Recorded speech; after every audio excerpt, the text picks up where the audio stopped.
omulabi wange okuva mu kuwummulamu okwo.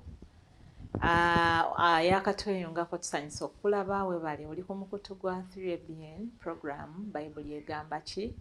Maureen ne Musumba Sebagala ffe tutuddewo okujja kutuusaako. We tuwummuliddemu tubadde ku nsonga ya kwawula kkanisa. Twagala okutegeera ekkanisa entuufu yeeriwa. Musumba atumenyeddeyo obumu ekigambo kya Katonda ge mazima. Obukulembeze bwa Katonda yennyini n'ebirala byagenza ayogerako n'obuwulize bwe kiri. Kakati Musumba twongereyo se 12:17 bikugundi kubikkulirwa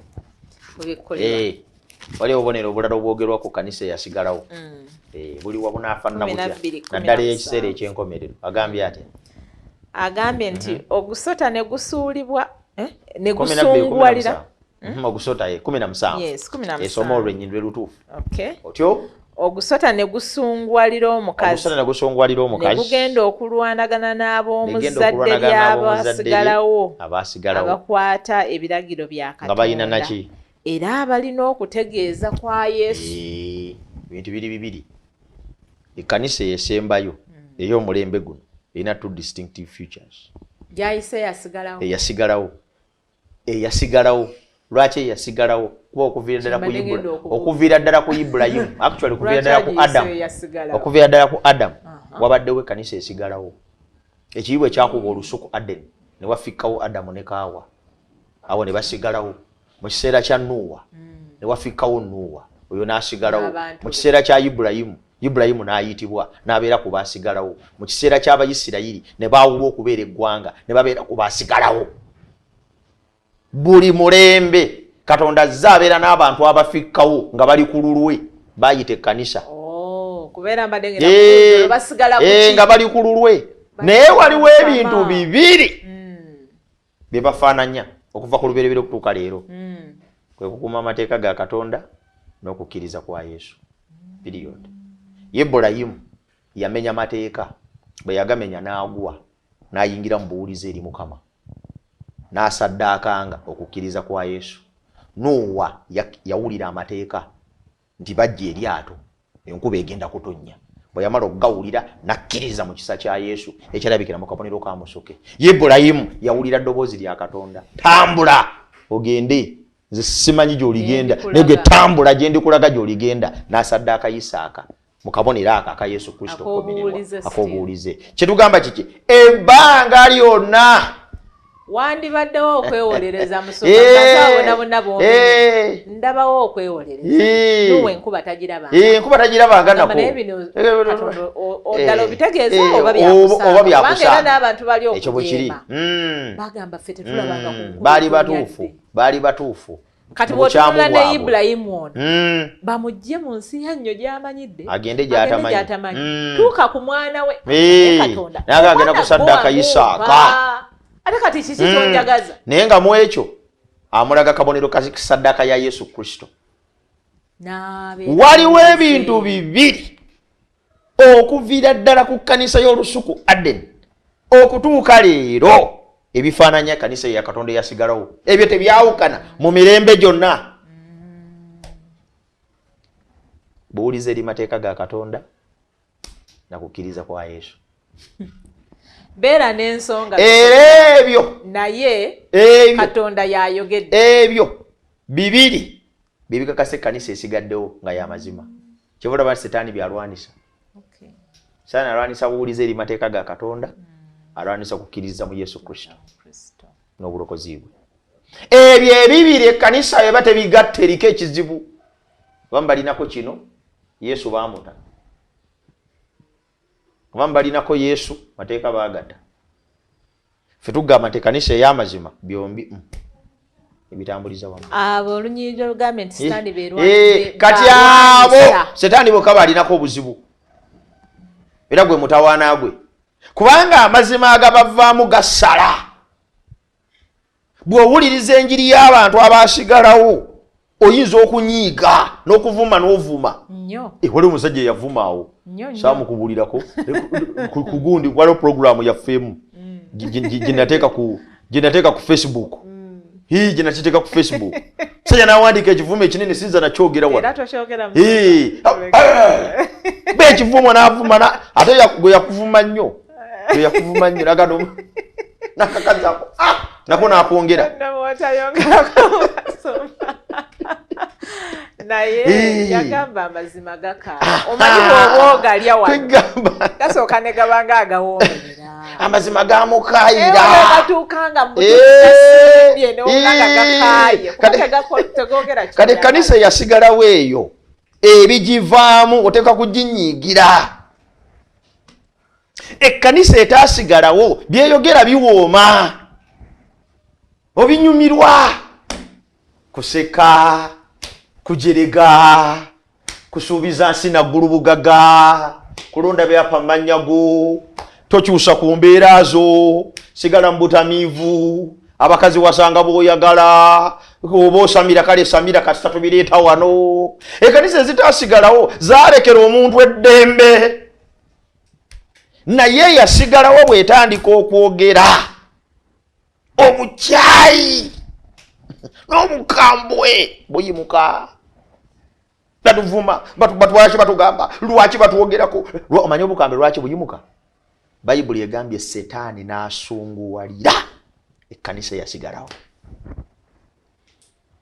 Kati ffe twamanyiira, ffe tetunenya bantu banyiize, tetunenya bantu balwanye, tetunenya bavumye, tubasonyiwa ne tubasabira.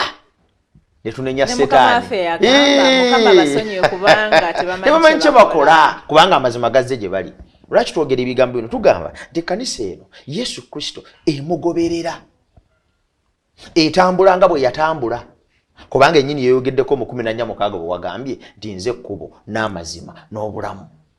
Ekkanisa yonna eri ku nsi kuno, oba enzikiriza yonna eri ku nsi kuno, nga Yesu si lye kkubo, si ge mazima, si bwe bulamu. Tuyine ekkanisa eziri ku nsi kuno nga z'abantu. Omuntu yennyini atambula nga nze nga yenna nnyiniyo nga lye kkubo. Bw'oba onoonya emikisa olina genda wa paasito oyo, olina genda wa kabona oyo. Tuyine ekkanisa ku nsi ng'abantu be basonyiwa ebibi, lye kkubo. Mw'osonyiyirwa ebibi Katonda n'akusonyiwa naye nga bantu. Tuyina amakanisa ku nsi ng'ekkubo liri mu nnabbi. Kugamba beetwalidde ekitiibwa kya Katonda. Ekitiibwa ekkubo eryatutemerwa baligyeho. Bo ne beetwalira ekkubo eryabwe.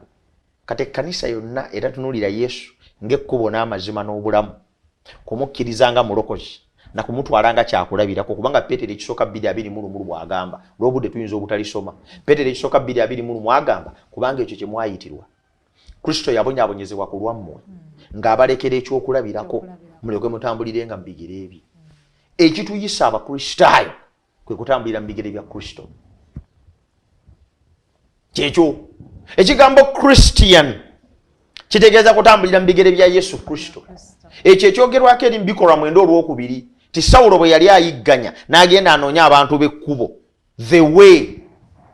Kubo ki? Yesu. Christian. Obukristaayo si kituba kye beetimba obwetimbi. Nze ndi Mukristaayo kubanga taata yanzalira mu Bukristaayo. Nze ndi Mukristaayo kubanga eddiini eri ku kyalo. Obukristaayo is a lifestyle. Babeera bubeere. Babeera bubeere tebabufuuka. Christianity is following Jesus.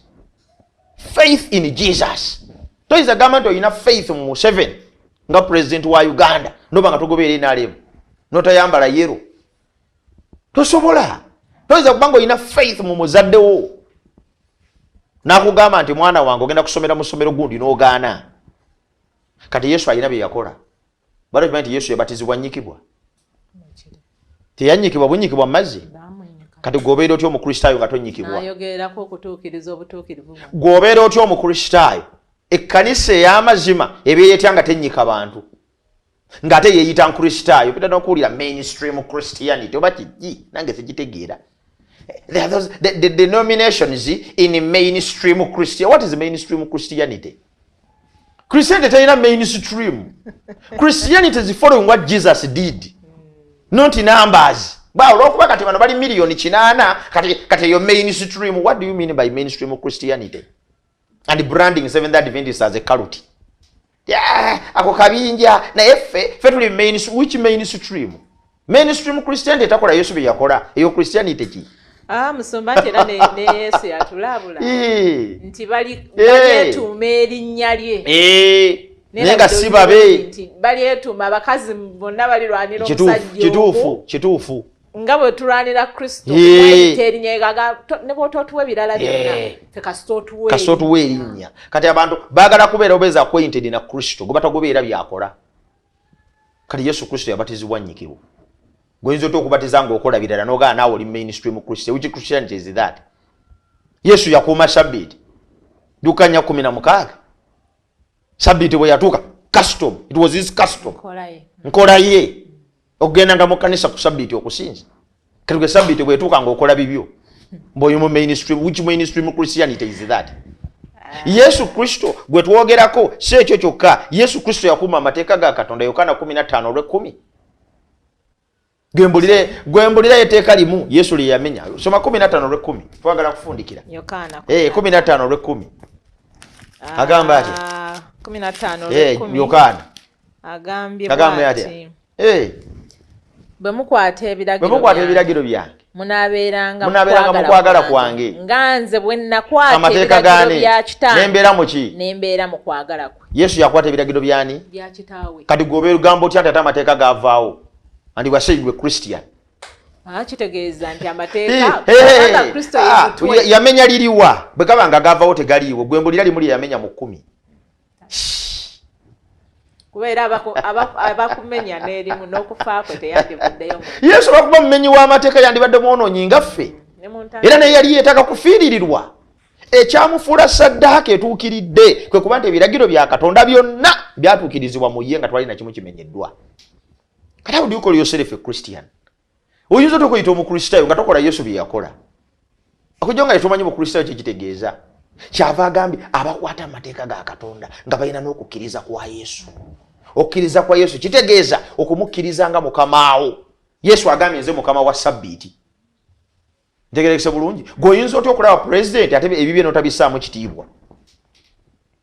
Yagamba byonna bye yatukolera tubeere ekyokulabirako nti bisoboka. Kubanga omuntu yagamba bannayo amateeka ga Katonda nga tegakola. Yesu n'agatambuliramu. Bw'aba ye yajja n'agatambuliramu yajja okutufundira. Atulaga nti asobola okutuwa amaanyi naffe netukola kyekimu.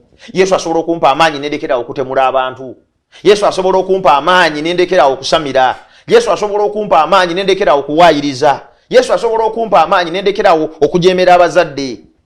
Ekyo Yesu kye yajja okukola kyava yagamba najja kutuukiriza kimateeka mu bulamu bwane bwa Mori ne Sebaggala n'omulala nzikiriza.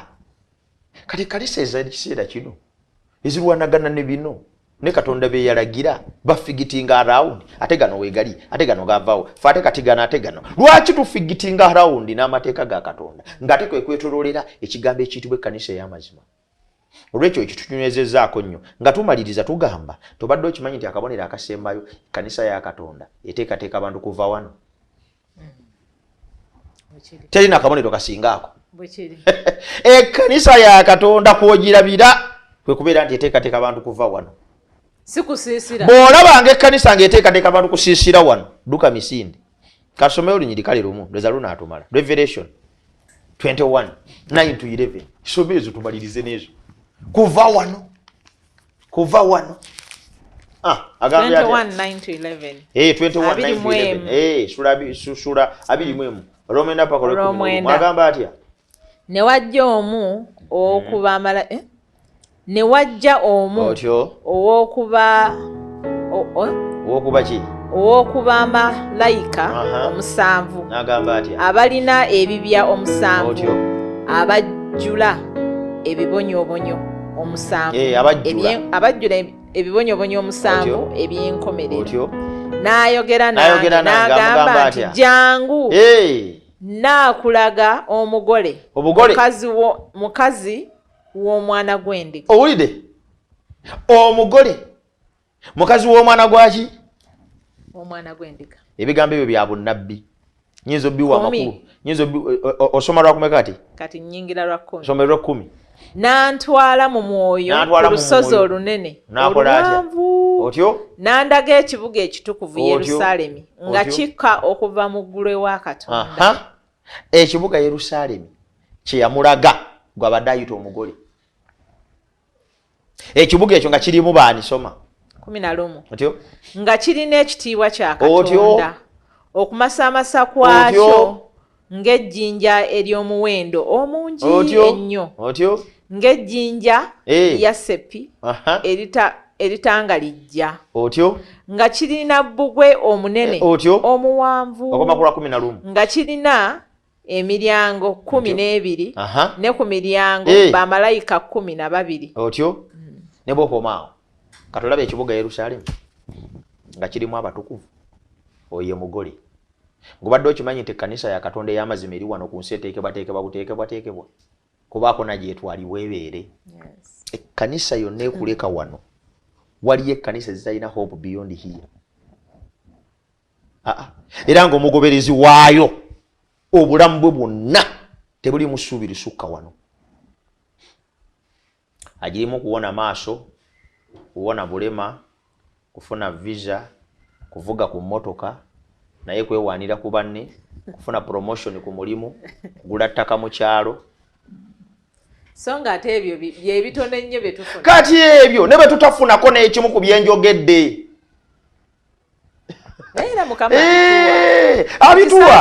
Abituwa bw'aba yagadde naye si y'ensonga lwaki tulina okubeera mu kanisa. Kati bwe tusanga ekkanisa nga agenda mujje gyendi bwe mugire bwe muti mujje gyendi mujje eno tubakolere waayo emitwalo 10 ejja kulaba waayo akasavu ejja basebo ne bannyabo. Tuyina ekkanisa nnyingi ku nsi kuno ezitalina ssuubi lisukka wano. Bw'obanga oli eyo ng'oli mu kkanisa nga tekuwa ssuubi lisukka wano. Kuba Bayibuli egamba era ne Kristo bw'ati Ebbulaniya 9:28 bwe yasooka okubeera omulundi ogumu olw'okufiira ebibi abangi alikomawo omulundi ogwokubiri awatali kibi eri abo bamulindirira olw'obulokozi. Ekkanisa ey'amazima ku nsi eteekateeka bantu kulindira Yesu kudda kubatwala.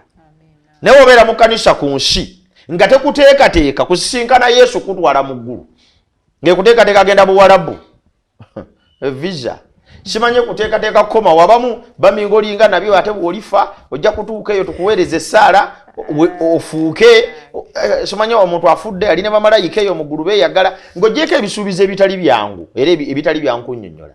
Ekkanisa ya Katonda teeka okuba ng'olinga erindirira okudda kwa Yesu. Kanisa yonna etalindirira kudda kwa Yesu eri si ya mazima. Kati nze nno nga Ssebaggala bwe nasoma ebintu bino byonna nga bw'obirabye ekyo nno nnyabo kyekyandeetera okubeera omusevensi d'omu Adventist. Nakizuula bwe nti saalabayo kkanisa yonna emezalinga ku bintu bino okuggyako Seventh Adventist Church. Era nze kyekyandeetera okugibeeramu ng'omuntu.